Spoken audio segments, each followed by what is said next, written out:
ओम शांति। आज है 9 जुलाई 2025 की साकार मुरली सी। इसमें बाप दादा ने कहा, मीठे बच्चे, हाँ जी पापा, पापा आए हैं तुम्हें ज्ञान रतन देने। बाप तुम्हें जो भी सुनाते व समझाते हैं यह ज्ञान है, ज्ञान रतन। ज्ञान सागर के सिवाय कोई दे नहीं सकता। और परमात्मा इस संगम युग पर हमें ज्ञान रतन देने के लिए आए हैं। तो बाबा कहते हैं कि बाप तुम्हें जो भी सुनाते व समझाते हैं यह ज्ञान है, यह ज्ञान रतन ज्ञान सागर के सिवाय और कोई दे नहीं सकता। तो कोई मनुष्य या और कोई इसे दे नहीं सकता ज्ञान रतन को। ज्ञान रतन सिर्फ ज्ञान के सागर ही हमें दे सकते हैं। प्रश्न है, आत्मा की वैल्यू कम होने का मुख्य कारण क्या है? उत्तर दिया है, वैल्यू कम होती है खाद पड़ने से, यानी विकार आने से आत्मा की वैल्यू कम हो जाती है। जैसे सोने में खाद डालकर जेवर बनाते हैं तो उसकी वैल्यू कम हो जाती है, यानी मिक्सचैरिटी हो जाती है। अगर सोने में कोई डालकर मेटल डालकर फिर जेवर बनाते हैं तो उसकी वैल्यू कम हो जाती है। तो ऐसे ही आत्मा जो सच्चा सोना है उसमें जब अपवित्रता की खाद पड़ती है तो उसकी वैल्यू कम हो जाती है। यानी जितना पवित्र होगी आत्मा उतना वो सच्चा सोना होगी। और उसमें अगर अपवित्रता आई, मिक्सचैरिटी आई, तो फिर उसकी वैल्यू कम हो जाती है। तो इस समय तमो प्रधान आत्मा की कोई वैल्यू नहीं, शरीर की भी कोई वैल्यू नहीं। अभी तुम्हारी आत्मा और शरीर दोनों याद से वैल्यूएबल बन रहे हैं। तुम्हारी आत्मा और शरीर यानी जितना जितना पवित्र बनते जाएंगे उतना वैल्यूएबल बनती जाएगी। जितनी पवित्र आत्मा होगी उतना ही उसे कंचन शरीर मिलेगा।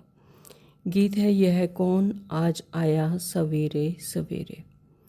ओम शांति। ओम शांति बाबा। मीठे मीठे रूहानी बच्चों प्रति बाप बैठ समझाते हैं और याद की युक्तियाँ भी बता रहे हैं। बच्चे बैठे हैं, बच्चों के अंदर में शिव भोले बाबा आए हैं। तो बाबा बच्चों के अंदर में है। बाबा जितना याद करते हैं तो याद में रहते हैं बच्चे, तो फिर यही फील होता है कि शिव बाबा ही हैं।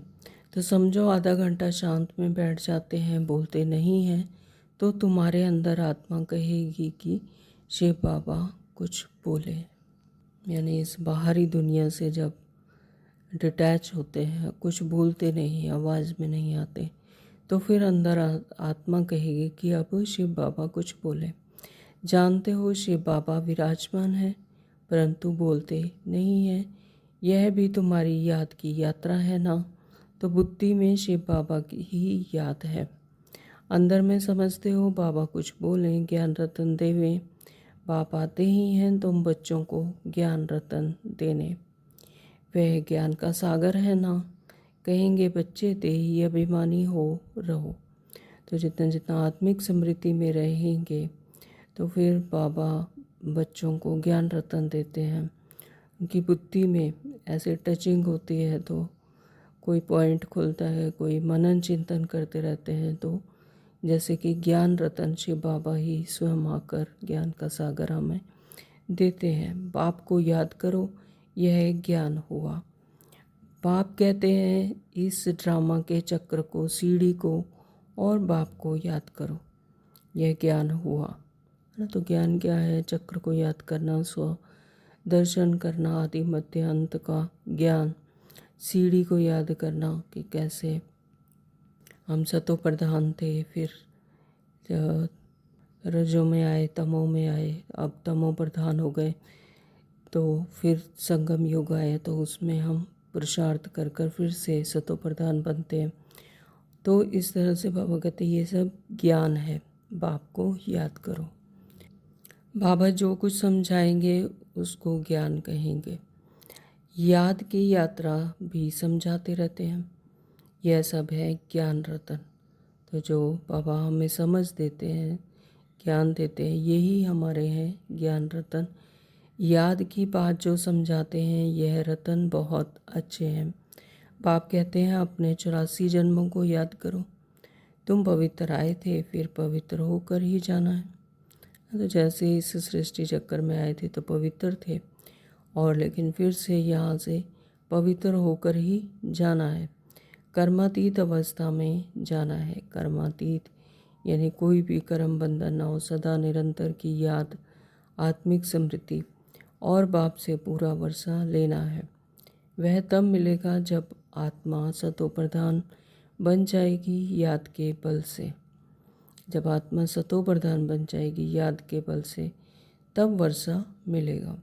तो यह अक्षर बहुत वैल्यूएबल है, नोट करने चाहिए। आत्मा में ही धारणा होती है।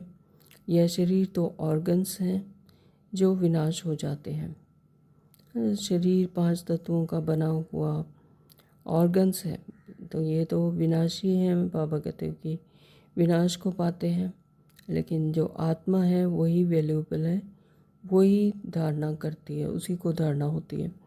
संस्कार अच्छे व बुरे आत्मा में भरे जाते हैं। तो संस्कार जो कहते हैं कि अच्छे हैं या बुरे हैं, तो एक्चुअली तो वो आत्मा में ही भरे जाते हैं। बाप में भी संस्कार भरे हुए हैं, तो परमपिता परमात्मा में भी संस्कार भरे हुए हैं, सृष्टि के आदि मध्य अंत की नॉलेज के, इसलिए उनको नॉलेजफुल कहा जाता है। तो उनका भी ड्रामा में पार्ट नून है, वो संगम युग पर आते हैं और कल्प कल्प इसी तरह से परमात्मा हम बच्चों को नॉलेज देते हैं। तो यह संस्कार भी उनमें भरे हुए हैं। बाबा राइट कर समझाते हैं 84 का चक्कर बिल्कुल सहज है। अभी 84 का चक्र पूरा हुआ है, अभी हमको वापस बाप के पास जाना है। तो ये 84वां जन्म है हमारा। 84 का चक्र पूरा हुआ तो अब वापस फिर अपने बाप के पास यानी शांति धाम में फिर से अपने सत्य घर में, सत्य स्वरूप में जाना है। मैली आत्मा तो वहाँ जा ना सके, तो वहाँ पर तो मैली आत्मा, पतित आत्मा तो वहाँ नहीं जा सकती। तुम्हारी आत्मा पवित्र हो जाएगी तो फिर यह शरीर छूट जाएगा। तो जैसे ही आत्मा पवित्र होगी तो फिर यह शरीर छूट जाएगा। पवित्र शरीर तो यहाँ मिल ना सके। तो यहाँ तमो प्रधान दुनिया में, कलयुग में बाबा कहते हैं कि पवित्र शरीर तो मिल नहीं सकता। यह पुरानी जुत्ती है, तो बाबा इसे पुरानी जुत्ती कहते हैं। इनसे वैराग्य आज आता जा रहा है ना, इससे वैराग्य आता जा रहा है, पुराने शरीर से, पुराने संस्कारों से, पुरानी दुनिया से। तो आत्मा को पवित्र बन फिर भविष्य में हमको पवित्र शरीर लेना है। सतयुग में हम आत्मा और शरीर दोनों पवित्र थे, और सतयुग में हम आत्मा और शरीर दोनों ही पवित्र थे। इस समय तुम्हारी आत्मा अपवित्र बन गई है। तो तमो प्रधानता में आते आते आत्मा जब अपनी स्मृति भूल जाती है, देहभान में आ जाती है, तो फिर अपवित्र बन जाती है। तो शरीर भी अपवित्र है। तो जैसे ही आत्मा अपवित्र हुई तो शरीर भी अपवित्र है। जैसे सोना वैसे जेवर। तो गवर्नमेंट भी कहती है हल्के सोने का जेवर पहनो, उसका भाव कम है।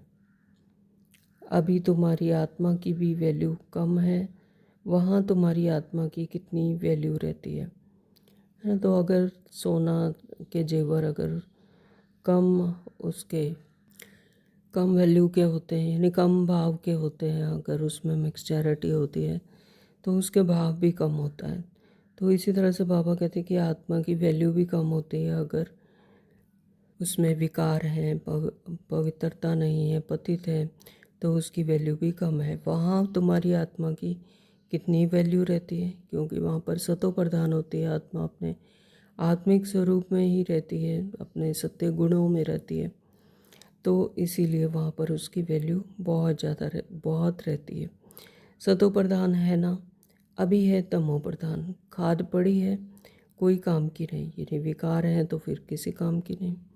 वहाँ आत्मा पवित्र है तो बहुत वैल्यू है। अभी 9 कैरेट बन गई है तो कोई वैल्यू नहीं। जैसे सोना होता है, सोने से कंपैरिजन करा कर बाबा बता रहे हैं, क्योंकि इस स्थूल दुनिया में सोना की वैल्यू समझते हैं लोग, काफ़ी है, मनुष्य समझते हैं।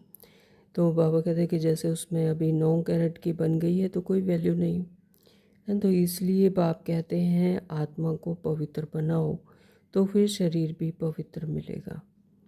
तो वो जैसे जैसे पवित्र बनती जाएगी आत्मा, फिर उसे शरीर भी पवित्र मिलेगा, उसकी वैल्यू भी ज़्यादा होगी। तो यह है ज्ञान, और कोई दे ना सके। तो यह ज्ञान हमें स्वयं परमपिता परमात्मा, इस सृष्टि चक्र के रचयिता ही दे सकते हैं।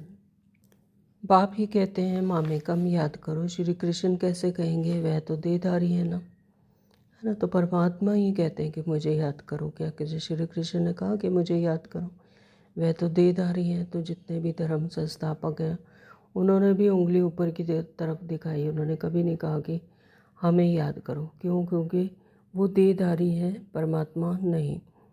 बाप कहते हैं अपने को आत्मा समझ मुझ बाप को याद करो, लेकिन परमात्मा यहाँ स्वयं कहते हैं कि मुझे स्वयं को आत्मा समझकर मुझ बाप को याद करो, कोई देहधारी को याद ना करो। अभी तुम समझते हो तो फिर समझाना है। बाबा कहते हैं अगर तुम समझ गए तो फिर समझाना भी है। शिव बाबा है निराकार, उनका अलौकिक जन्म है। तो शिव बाबा निराकार है, उनका कोई आकार नहीं, ज्योति स्वरूप है, बिंदु स्वरूप है। तो उनका यह है अलौकिक जन्म है। तुम बच्चों को अभी अलौकिक जन्म देते हैं। तो जैसे ही हमें अपना परिचय मिला, परमात्मा का परिचय मिला, तो यह भी हमारा क्या हो जाता है, अलौकिक जन्म। तो इस लोक में रहते हुए ही परमात्मा द्वारा हमारा अलौकिक जन्म होता है। अलौकिक बाप, अलौकिक बच्चे, लौकिक, पारलौकिक और अलौकिक कहा जाता है। तुम बच्चों को अलौकिक जन्म मिलता है, बाप तुमको अडॉप्ट कर वर्षा देते हैं। तुम जानते हो हम ब्राह्मणों का भी अलौकिक जन्म है। अलौकिक बाप से अलौकिक वर्षा मिलता है। तो ये जन्म हमें अलौकिक बाप से ही मिलता है।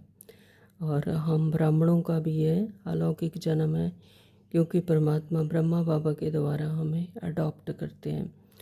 तो ब्रह्मा कुमार कुमारियों बगैर कोई स्वर्ग का मालिक बन ना सके। तो परमात्मा हमें स्वयं आकर ज्ञान देते हैं। तो हमारे बिना, बाबा कहते हैं, ब्रह्मा कुमार कुमारियों बगैर कोई स्वर्ग का मालिक बन ना सके। मनुष्य कुछ भी समझते नहीं। तुमको बाप कितना समझाते हैं। आत्मा जो अपवित्र बनी है वह सिवाय याद के पवित्र बन नहीं सकती, है ना। तो आत्मा जो अपवित्र बनी है तो उसके सिवाय, याद के सिवाय कोई भी पवित्र बन नहीं सकती। याद में नहीं रहेंगे तो खाद रह जाएगी। याद में रहेंगे, जितना जितना परमात्मा की याद में रहेंगे तो उतने ही विकर्म विनाश होंगे। अगर बाबा कहते कि याद में नहीं रहेंगे तो फिर खाद रह जाएगी, पवित्र बन नहीं सकेंगे, फिर सजाएं खानी पड़ेंगी। सारी दुनिया की मनुष्य आत्माओं को पवित्र बन वापस जाना है। तो इस सारी दुनिया की जो मनुष्य आत्माएं हैं वो पवित्र बनकर ही वापस घर जाएंगी। पवित्र बने बगैर, पवित्रता धारण किए बगैर अपने सत्य घर में वापस जा नहीं सकते। तो शरीर तो नहीं जाएगा, शरीर तो नहीं जाएगा, आत्मा ही जाती है और आत्मा ही वापस आती है, यहाँ पर आकर शरीर ऑर्गन्स धारण करती है। बाप कहते हैं अपने को आत्मा समझना कितना मुश्किल रहता है, क्योंकि 63 जन्मों से हमें इस शरीर की आदत पड़ी हुई है। तो इसलिए बाबा कहते हैं कि अपने आप को आत्मा समझना कितना मुश्किल है, इसी में ही मेहनत है। धंधे आदि में वह अवस्था थोड़ी ही रहती है ना। तो कोई भी कार्य करते रहते हैं तो फिर याद नहीं रहती, देहभान में आ जाते हैं। तो बाप कहते हैं अच्छा, अपने को आत्मा नहीं समझते हो तो शिव बाबा को याद करो। अगर आत्मा समझने में मेहनत लगती है तो बाबा कहते हैं फिर शिव बाबा को याद करो। तो धंधा आदि करते यही मेहनत करो कि मैं आत्मा इस शरीर से काम करती हूँ। तो कोई भी कार्य कर रहे हैं, देहभान में नहीं आना, तो अपने आप को यही समझना है कि मैं आत्मा हूँ और इस शरीर के द्वारा, कर्मेंद्रियों द्वारा काम कर रही हूँ, काम करती हूँ। तो मैं आत्मा ही शिव बाबा की याद करती हूँ। आत्मा ही पहले पहले पवित्र थी, अब फिर पवित्र बनना है। तो सबसे पहले आत्मा सतो प्रधान जब सतयुग में आई तो पवित्र ही थी, और अब फिर पवित्र बनकर अपने घर जाना है। यह है मेहनत। इसमें बड़ी ज़बरदस्त कमाई है, लेकिन इसमें ज़बरदस्त कमाई है। अगर अपने को आत्मा समझकर कोई भी कार्य करते हैं और जितना ज़्यादा टाइम आत्मा स्मृति में रहते हैं कि मैं हूँ ही आत्मा, तो बाबा कहते हैं ये ज़बरदस्त कमाई है। यहाँ कितने भी साहूकार हैं, अरब खरब हैं, परंतु वह सुख नहीं है। सबके सिर पर दुख है ना। तो ऐसा समझते हैं कि ये जो स्थूल दुनिया की अरब खरब हैं, रुपया पैसा है, तो उससे समझते हैं कि हम कितने साहूकार हैं, हम तो सुख में हैं। तो बाबा कहते हैं ये सुख नहीं है, सबके सिर पर दुख है। तो उनका दुख की जो वैरायटी है वो अलग तरह की है, लेकिन हैं तो दुखी। बड़े बड़े राजाएं, प्रेसिडेंट आदि आज हैं, कल उनको मार देते हैं। विलायत में क्या क्या होता रहता है। साहूकारों पर, राजाओं पर तो मुसीबत है। यहाँ भी जो राजाएं थे वह प्रजा बन गए हैं ना। तो जो बड़े बड़े साहूकार हैं, राजाएं, जो कलयुगी अपने आप को समझते हैं कि, तो उन पर भी तो मुसीबत है। बाबा कहते हैं आज कल यहाँ जो राजाएं थे आज वो प्रजा बन गए, तो राजाओं पर फिर प्रजा का राज्य हो गया है। तो ड्रामा में ऐसे नूंद है, पिछाड़ी में ही यह हाल होता है। बहुत ही आपस में लड़ते रहेंगे। तुम जानते तो हो कल्प पहले भी ऐसे हुआ था।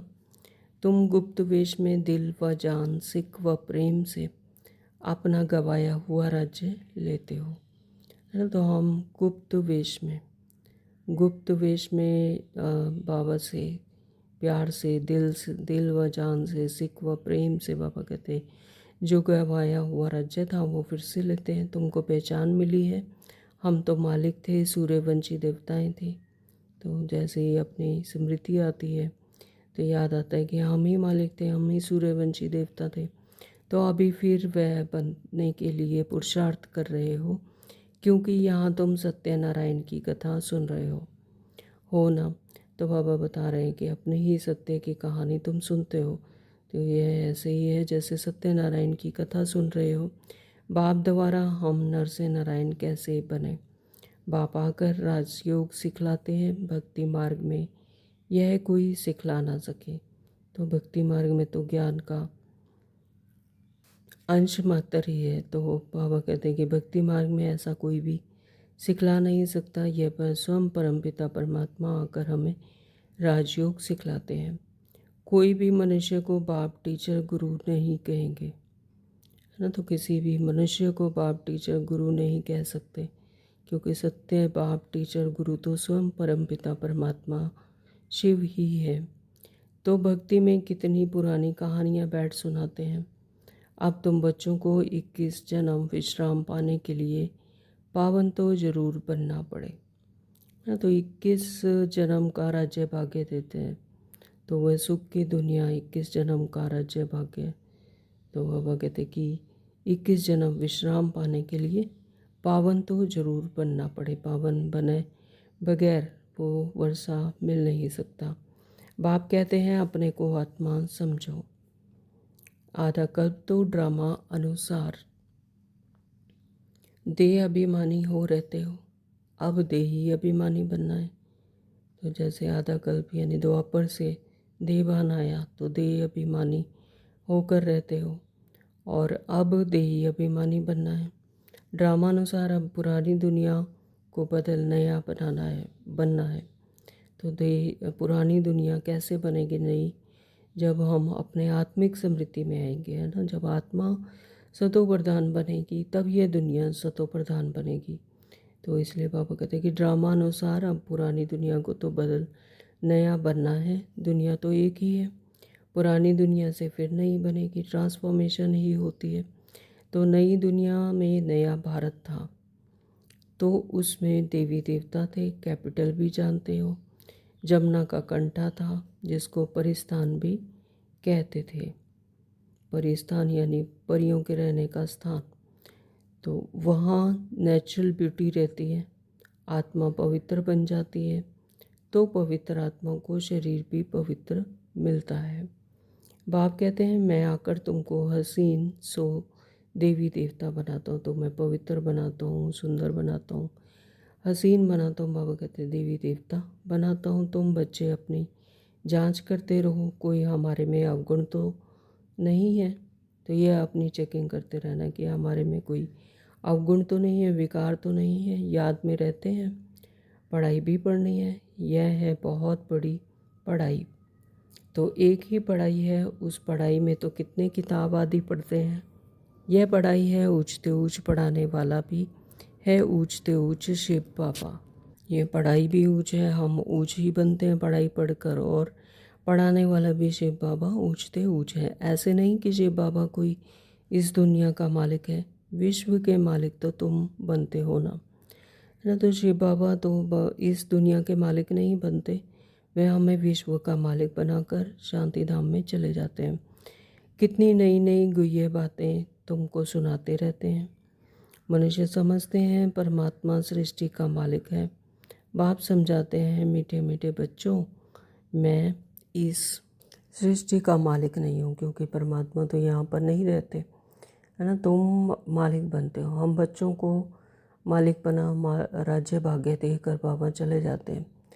बाबा कहते हैं तुम मालिक बनते हो, फिर राज्य गवाते हो, फिर बाप आकर विश्व का मालिक बनाते हैं।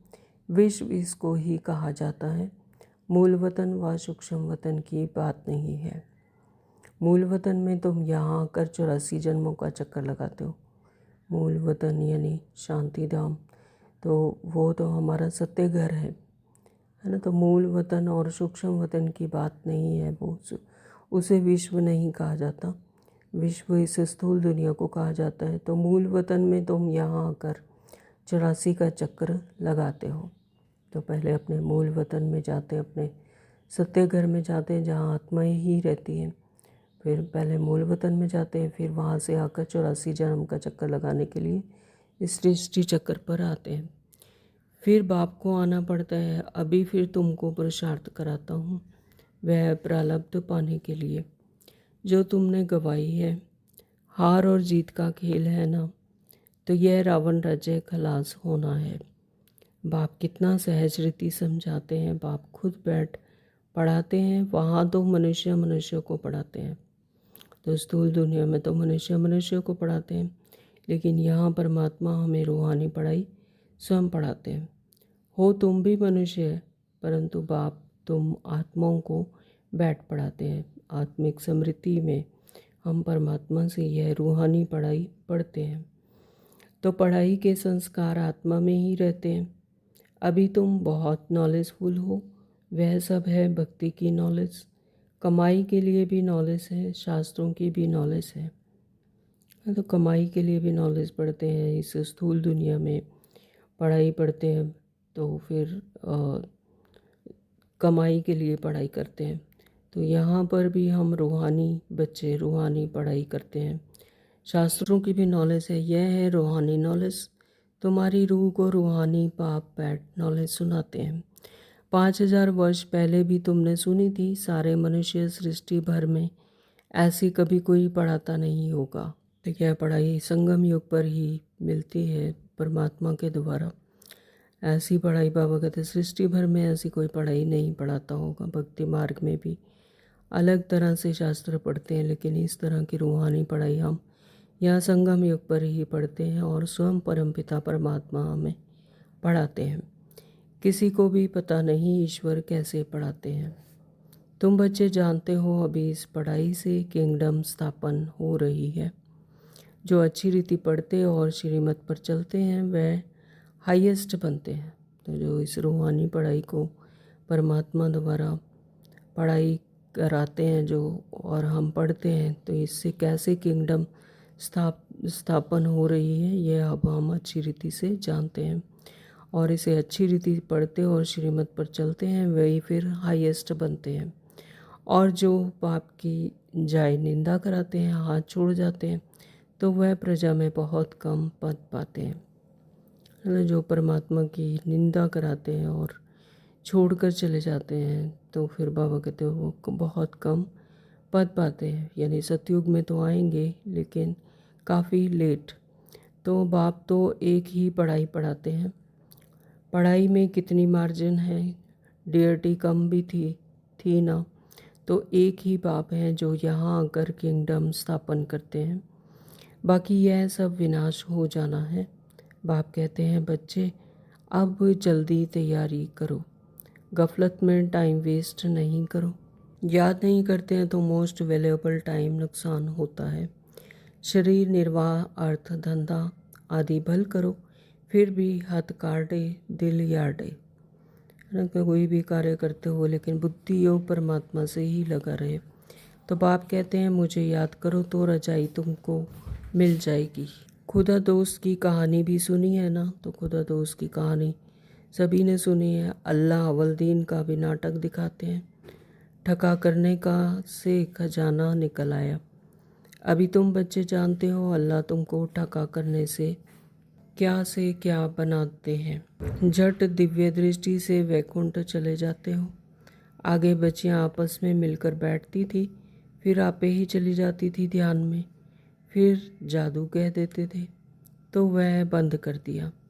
तो यह सब बातें हैं इस समय की। हातिम ताई की भी कहानी है। मुलहरा मुख में डालते थे तो माया गुम हो जाती थी। तो इस तरह से कहानियाँ बनी हुई है कि मुलहरा मुख में डालते थे तो हातिम ताई की भी कोई कहानी है। तो फिर माया जो है वो गुम हो जाती थी, तो मुलहरा निकालते ही फिर माया आ जाती थी। तो यहाँ पर ये ज्ञान के लिए कहा गया है कि ज्ञान जैसे ही रहेगा बुद्धि में तो माया चली जाएगी, और अगर ज्ञान से विस्मृत होए और आत्मा की स्मृति से विस्मृत होए तो फिर माया आ जाती है। तो रहस्य तो कोई समझ ना सके। बाप कहते हैं बच्चे मुख में मुलहरा डाल दो, मुख में मुलहरा डाल दो यानी याद में रहो और ज्ञान धारण करो, तो तुम शांति के सागर हो। आत्मा शांति में अपने स्वधर्म में रहती है ना। तो बाबा कहते हैं कि तुम भी शांति के सागर हो, मास्टर शांति के सागर हो। तो आत्मा जो शांति में रहती है, अपने स्वधर्म में रहती है। सतयुग में भी जानते हैं कि हम आत्मा हैं, बाकी परमात्मा बाप को कोई भी नहीं जानते। सतयुग में ये तो याद रहता है कि हम आत्मा हैं, आत्मिक स्मृति में रहते हैं और आत्मिक गुणों में रहते हैं, लेकिन परमात्मा बाप को वहाँ पर विस्मृति हो जाती है, वहाँ पर नहीं जानते। तो कभी भी कोई पूछे बोलो वहाँ विकार का नाम नहीं है ही वाइसलेस वर्ल्ड। 5 विकार वहाँ होते ही नहीं, देह अभिमान ही नहीं, है ना। तो देह अभिमान से ही विकार आते हैं। तो बाबा कहते हैं कि वहाँ पर देह अभिमान ही नहीं है, देह का भान नहीं है, तो इसलिए वहाँ पर विकार ही होते नहीं। माया के राज्य में देह अभिमानी बनते हैं, तो यहाँ पर माया के राज्य में, रावण राज्य में ही देह भान आता है, फिर देह अभिमानी बनते हैं। तो वहाँ होते ही हैं मोहजीत, है ना। तो वहाँ पर मोहजीत की कहानी है, मोहजीत होते हैं वहाँ पर। इस पुरानी दुनिया से नष्टो मोहा होना है। इस पुरानी दुनिया से भी हम सबको क्या होना है, नष्टो मोह होना है। यानी कोई मोह नहीं। वैराग्य तो उनको आता है जो घर बार छोड़ते हैं, तुमको तो घर बार नहीं छोड़ा है। तो वैराग्य जो संत होते हैं जंगल में चले जाते हैं, वहाँ पर उनको वैराग्य आ जाता है तो घर बार ही छोड़ देते हैं। लेकिन बाबा कहते हैं तुम्हें तो यहाँ घर बार नहीं छोड़ना है, अपनी रचना को भी संभालना है, घर बार भी संभालना है। तो बाप की याद में रहते ही यह पुराना शरीर छोड़ कर जाना है। सिर्फ बुद्धि से परमात्मा को याद रखना है। इस दुनिया में रहते हुए भी कमल फूल समान डिटैच अवस्था में सबका हिसाब किताब चुकतू होना है। तो यहाँ पर 63 जन्मों से जो हिसाब किताब बने हुए हैं, तो बाबा कहते हैं वो चुकतू किए बिना नहीं जा सकते। इसलिए सबका हिसाब किताब तो चुकतू होना है, फिर चले जाएंगे अपने घर। यह कल्प कल्प होता है। तुम्हारी बुद्धि अभी दूर दूर ऊपर जाती है, वो लोग देखते हैं कहाँ तक सागर है, सूर्य चाँद में क्या है, आगे समझते थे यह देवताएं हैं। तुम कहते हो यह तो मांडवी की बत्तियां हैं, यानी सृष्टि चक्र के स्टेज की बत्तियां हैं, ये लाइट्स हैं। तो यहाँ खेल होता है, तो यह बत्तियां भी यहाँ हैं। तो ये सृष्टि चक्र, ये स्थूल दुनिया जैसे एक स्टेज है, यहाँ पर नाटक होता है। तो ये क्या है, मांडवे की बत्तियां हैं, यानी स्टेज की वो लाइट्स हैं। तो यहाँ पर नाटक होता है, खेल होता है। तो मूल वतन सूक्ष्म वतन में यह होती नहीं, तो इनकी दरकार नहीं है मूल वतन और सूक्ष्म वतन में सूर्य चाँद की। तो वहाँ पर ये नहीं होती, वहाँ खेल ही नहीं है ना। तो ये खेल जो है यहाँ पर ही चलता है। तो पापा कहते हैं वहाँ तो खेल ही नहीं है, ना ही उनकी वहाँ पर ज़रूरत होती है। तो यह अनादि खेल चला आता है, चक्कर फिरता रहता है, प्रलय होती नहीं। भारत तो अविनाशी खंड है। तो ऐसा समझते थे भक्ति मार्ग में कि प्रलय हो जाती है, सारा जल प्रलय हो जाती है, यहाँ पर दुनिया ख़त्म हो जाती है, विनाश हो जाती है। लेकिन बाबा कहते हैं ऐसा नहीं होता। भारत तो अविनाशी खंड है, इसमें मनुष्य रहते ही हैं, जलमयी होती नहीं। पशु पक्षी आदि जो भी हैं वह सब होंगे, बाकी जो भी खंड है वह सतयुग त्रेता में रहते नहीं। तुमने तो कुछ दिव्य दृष्टि से देखा है, बाकी जो और खंड है वो सब खत्म हो जाते हैं। लेकिन सिर्फ एक भारत देश जो है, भारत खंड है, वही अविनाशी है। यहाँ पर ही सतयुग की स्थापना होती है। ऐसा नहीं कि जलमयी होते हैं तो ख़त्म हो जाता है, नहीं। भारत जो है अविनाशी खंड है, ये जरूर रहता है। बाकी जो और खंड है वो ख़त्म हो जाते हैं, सतयुग त्रेता में रहते नहीं। तुमने जो दिव्य दृष्टि से देखा है वह फिर प्रैक्टिकल में देखेंगे। प्रैक्टिकल में तुम वैकुंठ में जाकर राज्य करेंगे, यानी सतयुग में जाएंगे प्रैक्टिकली, और फिर वहाँ पर जाकर राज्य बाकी लेंगे, राज्य करेंगे, जिसके लिए पुरुषार्थ करते रहते हो। फिर भी बाप कहते हैं याद की बड़ी मेहनत है, माया याद करने नहीं देती है ना। तो माया बड़ी दुष्टर है, ये बुला देती है, फिर याद नहीं करने देती है। बहुत प्यार से बाप को याद करना है। अज्ञान काल में भी प्यार से बाप की महिमा करते हैं। तो 1 मिनट की साइलेंस में परमात्मा को याद करेंगे।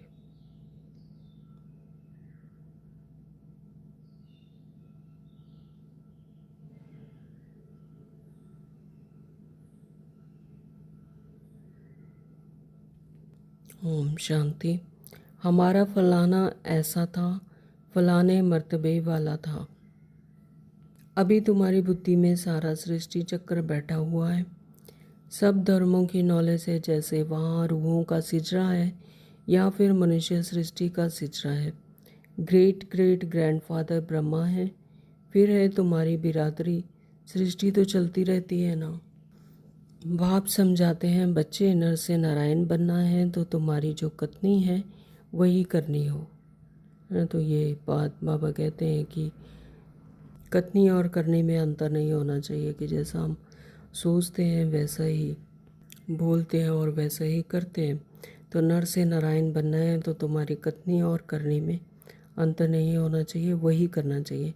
पहले अपनी अवस्था को देखना है। बाबा हम तो आपसे पूरा वर्षा लेकर ही छोड़ेंगे, तो वह चलन भी चाहिए ना। ऐसा कहते हैं बच्चे कि हम तो पूरा वर्षा लेकर ही छोड़ेंगे, तो बाबा कहते फिर वैसी चलन भी चाहिए। यह एक ही पढ़ाई है नर से नारायण बनने की, यह तुमको बाप ही पढ़ाते हैं।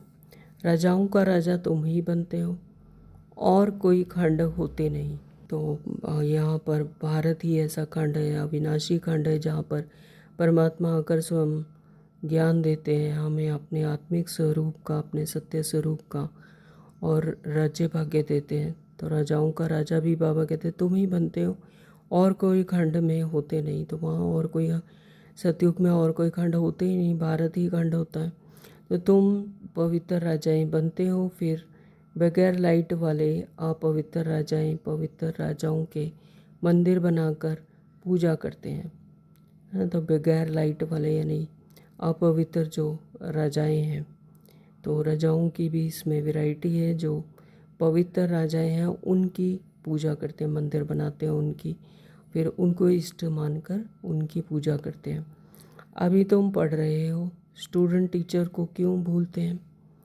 कहते हैं बाबा माया बुला देती है, दोष फिर माया पर रख देते हैं, है ना। तो भूलते खुद हैं लेकिन माया पर दोष रख देते हैं कि माया, बाबा माया बुला देती है। अरे याद तो तुमको करना है, मुख्य टीचर एक ही है, बाकी और सब हैं नायाब टीचर्स। तो बाप को भूल जाते हो, अच्छा टीचर को याद करो। बाबा कहते हैं अगर बाप को भूल जाते हो तो टीचर को याद करो। तुमको 3 चांस दिए जाते हैं, एक भूले तो दूसरे को याद करो। यहाँ बाप, टीचर, सदगुरु कौन है? स्वयं परम पिता परमात्मा है। तो वो अगर एक की स्मृति भूल जाती है तो बाबा कहते हैं अगर बाप को भूल जाते हैं तो टीचर को याद करो, टीचर को भूल जाते हो तो सदगुरु को याद कर देते हो, ज्ञान को याद करो। तो वो ना इसी तरह से करना किसको है याद? परमात्मा को ही करना है। बाबा कहते हैं तुम्हें 3 चांस दिए जाते हैं, एक भूले तो दूसरे को याद करो। अच्छा, मीठे मीठे सिखलते बच्चों प्रति माता पिता बाप दादा का याद प्यार और गुड मॉर्निंग।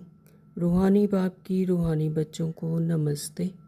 हम रूहानी बच्चों की रूहानी माता पिता बाप दादा को याद प्यार गुड मॉर्निंग, नमस्ते जी, नमस्ते जी, नमस्ते जी। शुक्रिया बाबा, आपका बहुत बहुत शुक्रिया।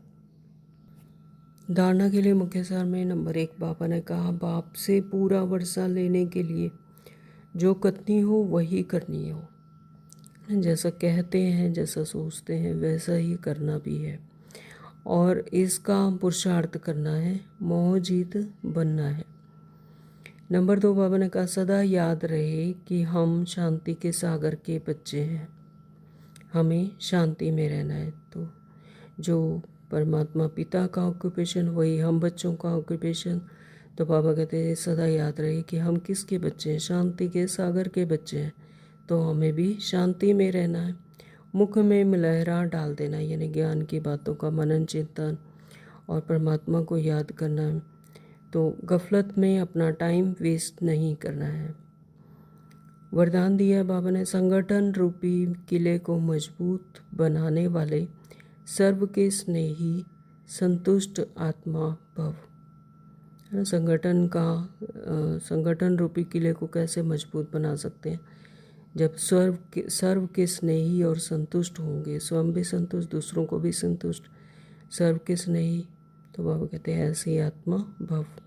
संगठन की शक्ति विशेष शक्ति है, एक मत संगठन के किले को कोई भी हिला नहीं सकता है। संगठन में किला मजबूत कैसे होगा? जब एक की जो भी संकल्प है वही दूसरे का भी हो। तो संगठन की शक्ति विशेष शक्ति है, एक मत, सभी की एक ही मत हो, लेकिन इसका आधार है एक दो के स्नेही बन सर्व को रिगार्ड देना।